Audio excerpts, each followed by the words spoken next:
Josh Heupel will be making his first appearance today at SEC Football Media Days. He's been in the conference as an offensive coordinator at the University of Missouri in 2016 and 2017. He is the only current SEC football head coach to win a BCS national championship, which you'll question me on that, but as a player would be the key qualifier there. During his time as the starting quarterback at the University of Kentucky and the 2000 Heisman Trophy runner-up. Separate from Josh for just a moment, Alante Taylor is here as one of the student athletes representing the University of Tennessee. Alante is a member of our Football Student Athlete Leadership Council, walked through COVID work last year and gets credit for one of the most important quotes of the summer when we were trying to figure it out. A lot of questions, some of which ended up in a Washington Post article. Alante said, "Look, I'll be swabbed every day if I can play football on Saturday." And that became a bit of a guiding light for us. So with that, from both one of the student athletes at the University of Tennessee and a native of Aberdeen, South Dakota now, it's my privilege to introduce the head football coach from the University of Tennessee, Josh Heupel.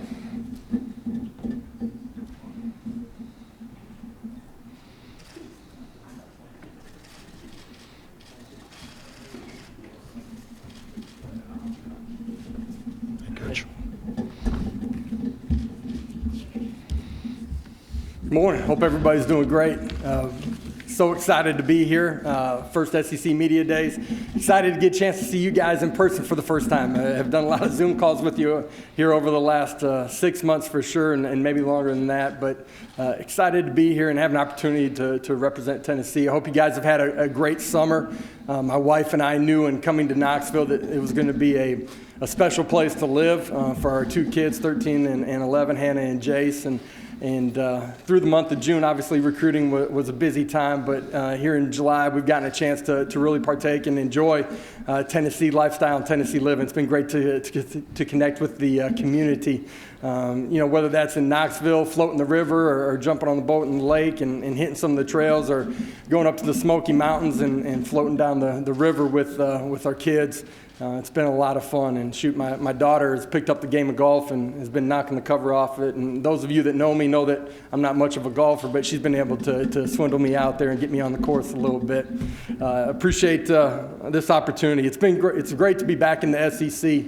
As a player, as a coach, I've always admired this league.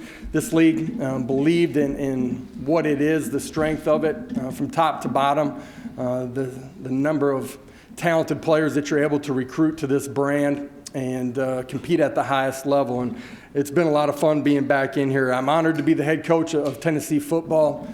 This is one of the great and iconic logos in all of college football, steep in tradition. It's a great honor to be the caretaker of Tennessee football at this time, and really proud of what our players and our staff have done in 6 months, and just couldn't be prouder and really excited about getting back onto to the football field.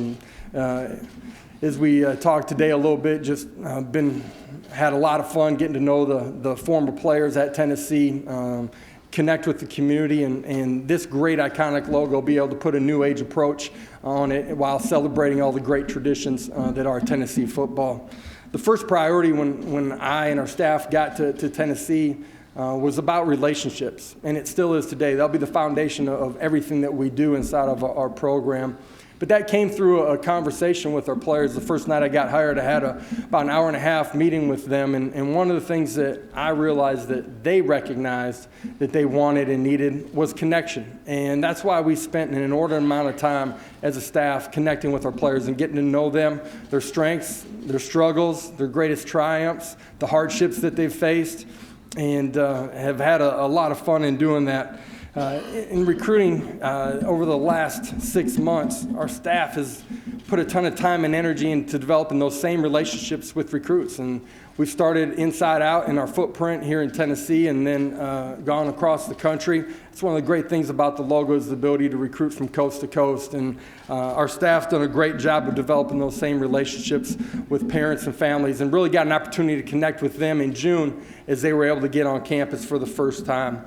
And the third group of people that we've really tried to connect with is our VFLs, our Vol for Life. And you look at some of the great players in college football, they've worn the power T, and the ability to welcome them back, embrace them, and for them to give back to our current players and know that this is their home forever has been something that's been fun to start building again. And you're talking about some of the great players that have ever played the game. And Reggie White, Peyton Manning, T. Martin, Alvin Kamara, Charles Davis. Those are just a handful of guys that are celebrated at Tennessee, and for those that are still living have been able to come back and be a part of our program. That ties into the type of program that we want to have and we will have at Tennessee. We want to be innovative, but we want to have fun. And I believe in the player experience. Having played the game at the highest level and been able to hoist a trophy as a player, chasing that championship is something that you'll never forget. That's a journey that you'll never forget. But those relationships are really important as well, and we want to live those things out every single day. That's why we've spent so much time building that inside of our program, inside of our walls. From the time that I've gotten there, if you've followed us at all, you've seen us, whether it's dodgeball after a 6:30 morning workout on a Friday afternoon, whether it's a crawfish boil followed by kickball after a summer workout on a Tuesday evening, you've seen us spend time with our players, and that pays forward once we get on the football field. I believe that connection matters when you face adversity, that you know the person that's standing to the next to you, left or the right, and you can depend upon those people. And that also plays into how we've embraced the NIL, name, image, and likeness. You look at, I just look back on my career as a player and the opportunities that would have been afforded to me while I was playing, not just when I got done. I think there's a unique opportunity for players to embrace that, for programs to embrace it, to educate our players, for them to take advantage of it, and for them to grow. I think Grant Firking, one of our wide receivers who currently runs a business while he's a student athlete as well, said it best when he said this is an opportunity for our players to grow and have awareness of their brand and who they are and what they're trying to accomplish long-term in life, and they get an opportunity to do it from the moment that they step foot on campus. And there's not a better place in America to do that than Knoxville, Tennessee. Top 5 in every social media platform. You look at followership. You look at the city of Knoxville itself within this league, one of the most prominent cities. You're looking at national and worldwide headquarters that are located in Tennessee or in Knoxville. It's a special place to come play college football, and everything and anything that you want to do in the game and outside of the game has been done at Tennessee and will be done again. And finally, before I open it up to questions, I'm going to talk about the way that we want to play, and I think a lot of people get caught up in the offensive style of football, and certainly we want to play fast with tempo, but as an entire football program, we want to play fast and be physical. But when I say the word fast, I'm talking about in the way that we play, not just from play to play, but how we play the play. And to do that, you got to be able to put your kids in a position to understand what they're doing, to unlock their natural opportunities of who they are, for their physical capabilities, and let them go play. You look at the last 3 national championships offensively, I think every team has averaged over 520 yards on offense. You look at what we've been able to do in our track record as a staff at the previous 2 stops at UCF and at Missouri, top 5 in basically every offensive category the last 3 years. The 2 years previous to that, while we were at Missouri, led the league in total offense. This is a quarterback-friendly offense that's going to allow us to play and apply pressure to defenses every single Saturday that we step on the football field. And obviously we understand that in this league, the line of scrimmage is extremely important too, but I think the tempo on the offensive side of the ball gives us the ability to create an advantage in that aspect. We got to continue to recruit and develop big, large people up front that will change the line of scrimmage as we continue to play. And we got a great amount of guys that are coming back on both sides of the line of scrimmage, offensively and defensively, from last year's football team that have an opportunity to be a strength for us. Defensively, we've hired an experienced staff. Coach Banks, you look at his track record, everywhere that he's been, the ability to create negative plays over his track record at Penn State. We're going to play physical. We're going to play fast. We're going to be aggressive defensively. And he's done a great job of incorporating a multiple scheme. Our kids have grabbed onto it, latched onto it, understand it, and I think that's going to allow them to play fast and free when we get to Saturday afternoons. I know that I'll get asked this question in a little bit, but we were hit by the transfer portal certainly before I got to campus. But that's been a double-edged sword, and I say that meaning that we were able to add 8 guys after spring ball through the transfer portal as well. And I think as we've gone through this summer and we get into training camp, those guys are going to have an opportunity to help us out as we get on the football field this fall. I appreciate the opportunity to be in front of you. Excited about getting to training camp here in a week or so with our players. Excited to run out of the tunnel on September 2nd and make that right-hand turn behind Smokey and ready to play in front of 103,000 in Neyland Stadium. So with that, I'll open it up to questions from you guys. Thank you, Coach. If you have a question, please raise your hand. Abby, Christian, and Catherine will come. We ask that you give your name and affiliation, and please stand as you can so we can see you from the podium here. So we're going to start over here on our left-hand side alongside the wall. Hey, Josh, Vince Ferrara, 99.1 The Sports Animal in Knoxville. You brought up the transfer portal, so first opportunity to talk to you since some of those guys have come on campus. Can you hit on some of those guys, what you're getting on those players that are coming in? Absolutely. RSID and I had a bet what was going to be the first question. I tried to hedge off the transfer portal before it got started, but I'm glad you came right back to it. No, it is. Obviously, our roster changed, right? By the time that I got there in late January, there were a large number of kids that were in the transfer portal. At the same time, we've been able to add really quality individuals inside of our program. We love the player, right, but we love the person too and what they're bringing as far as a culture piece inside of our program. Some of those kids we've had relationships with, whether it was a coach being at a previous school and having known them, who they are every day, or it was myself or other staff members that had recruited them coming out of high school. So feel really good about what we've added. A majority of those guys we really feel like are going to play meaningful snaps right from the get-go when we kick off in September. A handful or a couple of those guys, I should say, are guys that are going to have to earn it, like they all will, but guys that are going to develop in our program. I think for us, long-term, one of the benefits of the 8 pieces that we've added here after spring ball is that a majority of those guys have multiple years, and we'll be able to help our roster as we move forward as well. We'll go over to the right side on the near aisle. Ryan Lavoie, Sports Call Auburn. Coach, obviously this program about 20 years ago was used to competing for championships, and it's gone through a lot of coaches the last 10 or 15 years trying to get it back to that. How big do you think the chasm is from where the program is now to where it was then, and what is your vision for getting it back to that? If you go by wins and losses, right, we're not where we need to be, for sure.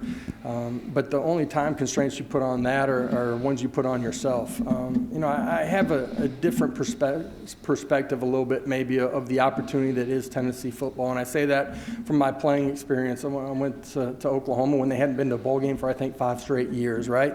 When you get the right alignment from president to chancellor to athletic director to head coach, and you hire a great staff, and you're consistent and you're accountable, I feel like you have an opportunity to move things forward quickly. And there's certainly challenges that we face as a program, but there's great opportunities. And that's why I came to Tennessee. This is Tennessee.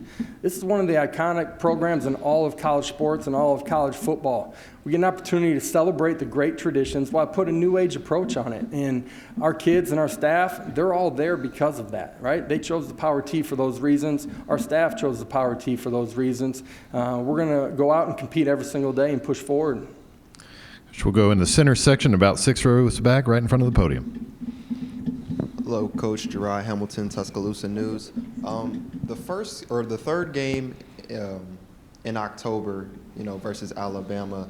It's been a long time since Tennessee has been able to defeat them. So, for one, what have you been told in the community about how important that game is, and what will you be doing to try to rectify that and get a win versus them? Yeah, certainly. That ball game's huge to the fan base and to our players, right, on both sides of it.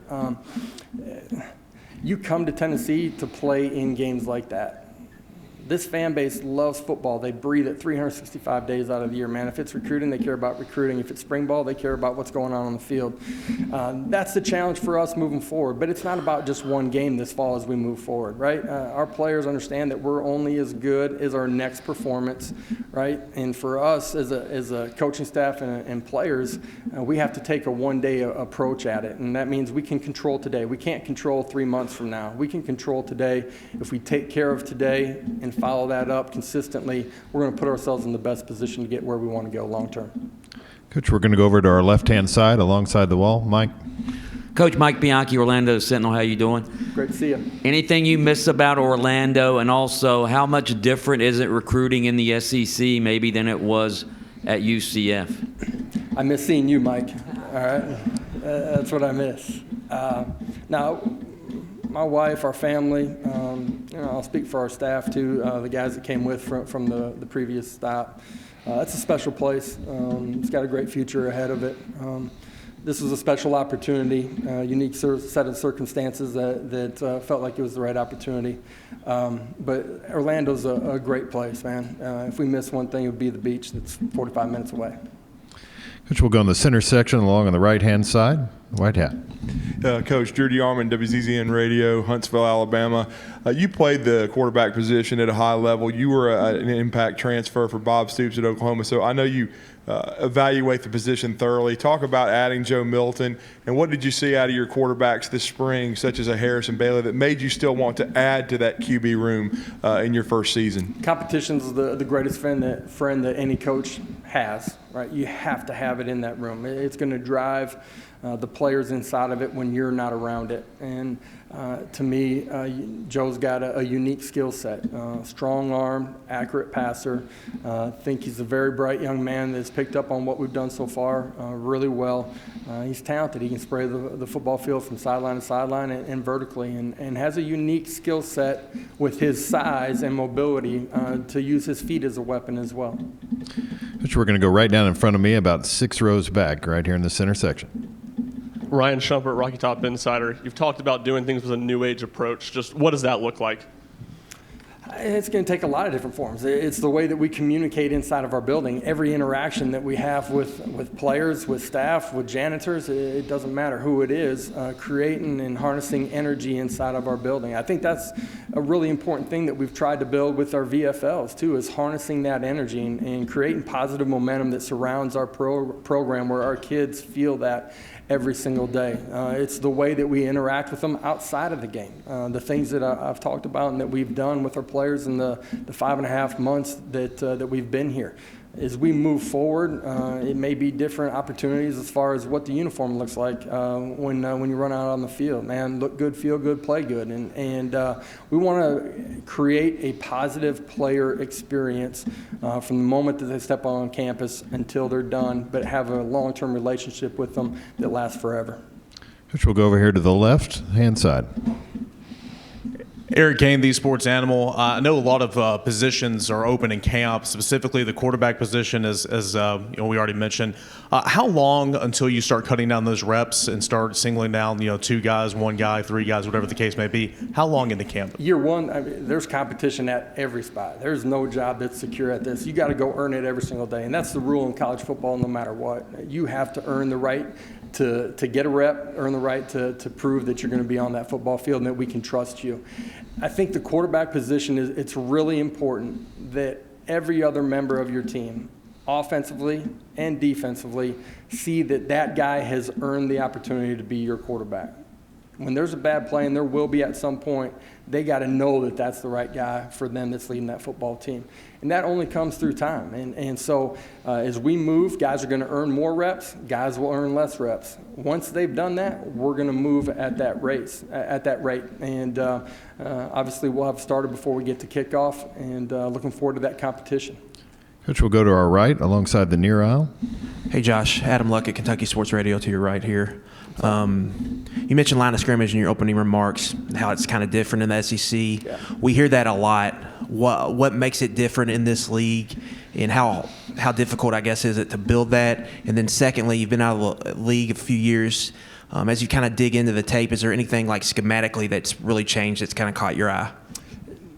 having been in the Big 12, this league, and then having been in the AAC, the line of scrimmage is different, and it's the size and the length of the bodies. You know what I mean? Up front, inside, it's their girth. You know, on the edges, it's their ability to have length and speed. I think that is the difference in the league, or the number one thing that jumps out to you. And you can tell that just by the NFL draft, right? The number of bodies that get drafted up front in particular across the board in this league. I think that speaks to what you're saying is the difference in the league, certainly. Was there a second part of your question, I think? Schematically, has anything changed as you dug into the days of the league as part of your eye? I don't think dramatically there's anything. I think there's ebbs and flows in everything that goes on in college football, from being more 12 personnel to being spread in 10 personnel. If you look at us offensively, that's one of the things that we take great pride in, is being able to be multiple, but change with what we have on campus. And that might mean 4 wide receivers. It might mean 2 tight ends. It's whoever's going to compete and play at a championship level. Coach, we'll go right in front of me, about 3 rows back. Center section. Coach Theo DeRosa, Commercial Dispatch, Columbus, Mississippi. You mentioned those 8 transfers after spring ball. One of them is Javante Payton, a wide receiver from Mississippi State. What kind of player can he be for you guys this fall? Just watching him, strength and condition, he's fast, he's explosive, he's got natural set of hands. Really feel like he's got an opportunity to compete and earn a spot and be a difference maker for us this fall. He's experienced, and I think that's important too. And just that wide receiver room, we have a little bit of age on the top, but we're really young underneath. And so his experience, having played in this league, I think is important for us, and was an important piece for us to add this spring. Coach, we'll go over to our left-hand side in the middle section. Hey, Josh. Ben McKee with the Swain Event and VolQuest.com. Wanted to ask you about the transfers on the defensive side of the ball. I believe you have 2 at each level of the defense. Is there anything special you all will do during fall camp to try to improve on the cohesiveness or get them to gel together, or will you just kind of let fall camp just run its natural course? And then who are some of those defensive transfers that have stood out to you so far? In particular, we were hit in the transfer portal on the defensive side of the football, and it felt like it was important that we added depth and experience on the defensive side of the football coming out of spring ball. And we were able to add a couple of bodies at each level. We kind of pinpointed that going into the process as we got probably midway through spring, and felt like we had a handle on what our depth looked like. I really do feel like all of those guys are going to have an opportunity to compete and play meaningful snaps for us this fall. We're going to stay in that same section. Edgar? Yeah, Coach. Edgar Thompson with the Orlando Sentinel, serving as Mike Bianchi's mouthpiece here. Because you didn't get to the part about what's the difference recruiting at UCF versus recruiting in the SEC. Yeah, I think in some ways it's earlier here on the top part of your board. I think that is probably the biggest difference between the 2. Okay, we'll go center section along the right-hand aisle. Austin Stanley, A to Z Sports Nashville. With the fast-paced offense, how do you balance keeping that up-tempo style without wearing out your defense and keeping that in mind? I think it's important that you balance it while you're going through practice. We have ebbs and flows in how we communicate and what type of tempo we play with during the course of practice. I think it's important that you manage the game and manage end-of-half situations extremely well, and understand that there's a pressure that you can apply by scoring too quickly or moving the ball too quickly at certain points in the game. And so you're trying to eliminate a possession or 2 by the way that you play at the end of those halves. We're going to go to the center section along the left-hand aisle. Straight. Hey, Josh. Dave Matter with the St. Louis Post-Dispatch here in the middle. Do you feel more prepared, more equipped for this job than compared to when you left Missouri for UCF, your first head coaching job? And if so, just how exactly? I think you grow with every experience that you have as a player, as an assistant coach, as a head coach. This job is different than the job that I took over at UCF, and every job is different, whether it's your recruiting base, your conference, your location, the university. There's so many factors that go into it. I think that I obviously have grown over the course of my 3 years in being able to communicate and build a program from the bottom up. So we'll go down front here on the left. Hey, Coach. Madison Blevins here with WBIR TV in Knoxville. You say it's a quarterback-friendly offense. We've definitely seen that in the past, passing for upwards of 300 yards per game. But in the SEC, we also know that the run game is just important. So I just want to know how the running backs fit into your system. Yeah, I think that's the misnomer about what we do offensively. You look at when we were at Missouri, I think we set a Power 5 record for fewest amount of 0 negative yard plays, and then reset the record the following year. When we took over at Missouri, they were 125th in the country in total offense. We ended up leading the league for 2 straight years in total offense. We're very balanced in our approach. You look at our numbers, run and pass, we're extremely balanced. And so our ability for us, it really starts with the run game. And it starts with the 5 guys up front, your tight ends if they're playing. They're located in the core. And then our running backs have to be great with the football in their hands. That is a position that we're relatively young at. We're hitting by the transfer portal, but really like the guys that we have on campus. Okay, we have time for one more question. We'll come up here to the front here with Bob.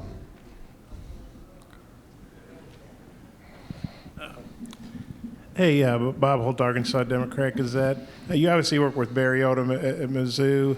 I was wondering what you think of Barry. He's obviously still in the league at Arkansas. Just kind of what you think about him. And I know you don't face each other this year, but maybe watching game tapes, getting ready for this job, what you thought of what he did at Arkansas last season? Man, bright, passionate, extremely competitive, tough, disciplined.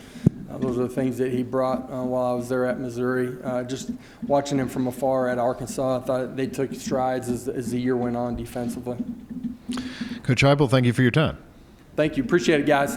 Have a great rest of the summer. Look forward to seeing you guys relatively soon, whether that's on campus or through Zoom again. Have a great day. Go Big Orange.